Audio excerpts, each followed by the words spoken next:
Welcome to Psychology 109, Human Growth and Development Across the Lifespan. We will begin with Chapter 1, and we will be discussing throughout the course the biopsychosocial model. Through this model, we will be looking closely at the biology, the psychology, and the social forces that have powerful influence on the development of an individual. Through the lenses of the biopsychosocial model, we see the forces that have powerful influence on the development of an individual.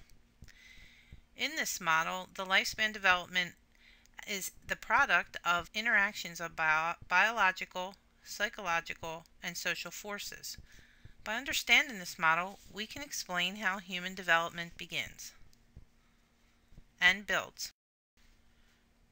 When we break down the biopsychosocial model into the three parts that make up the model, it explains the factors that come together in the development of an individual. Take a moment to understand the contributing factors to this model. Taking a closer look at breaking down how you have become you. Next, we will talk about nature versus nurture. The old idea was that children should be treated according to their sex. Parents' experience was that children would die young due to disease and illness. Therefore, they did not want to become attached to their children in fear of losing them. Through the biopsychosocial model, the new idea of nature, biology, and nurture, meaning environment, both contribute to the development of an individual. There are several purposes for the study of development across the lifespan. First, it enables psychologists to organize the developmental changes that occur over one's lifetime, taking into consideration the influences of an individual's cultural influence or environment. Furthermore, it helps to understand growth in context of time, connecting earlier and later events. Many times, these memorable events mark the rite of passage in the person's life. As we continue to look at the purpose for the study of development, it is important to consider the unique contributions to one's overall progress. In summary, the study of lifespan is to specify the biological, psychological, and environmental factors that reinforce and shape an individual's development. Next, we will look at the history of childhood, beginning in the Middle Ages and its unfolding development over time. As previously discussed, because of the high mortality rate in children, adults were detached and showed little affection. Note that in this time period, lifespan was considerably shorter than what we are familiar with today.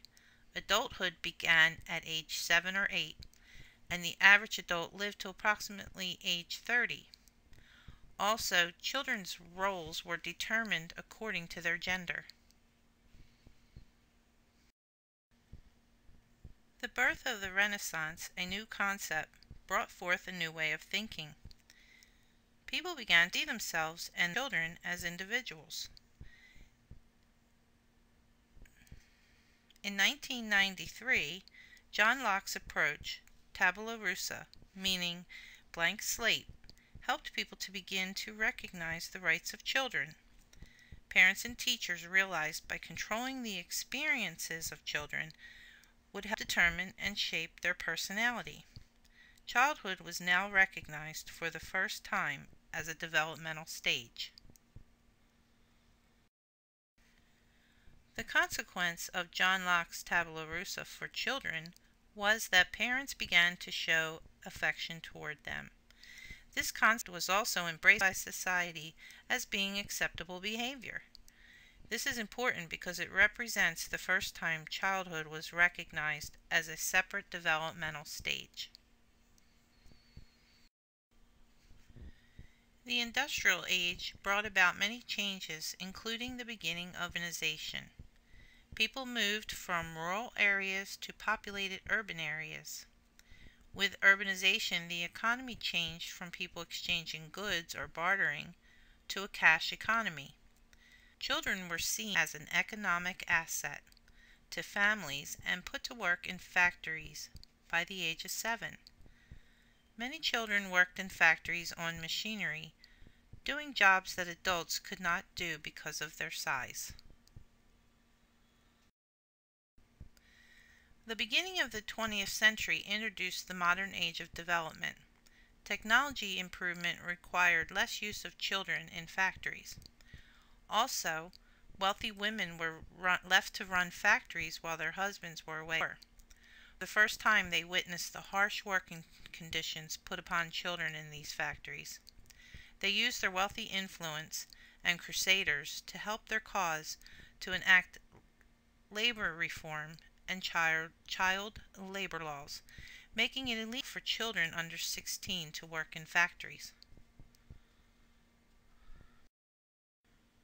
It was in the early 20th century that for the first time in history, childhood became a legal definition. Around World War II is when the idea of adulthood beginning at age 18 was considered. Compulsory education was also formed, and schools were built to give the urban children a place to learn moral values. Eventually, subjects became academic and schools became mandatory. Furthermore, it was during the 20th century that adolescence was also viewed as its own stage of development. Adolescence is acknowledged as coming after childhood and ending in the cultural recognition of adulthood. During this time, attention shifts from family relationships to peer relationships. Finally, keep in mind that the definition of development equals change and is not defined by age alone.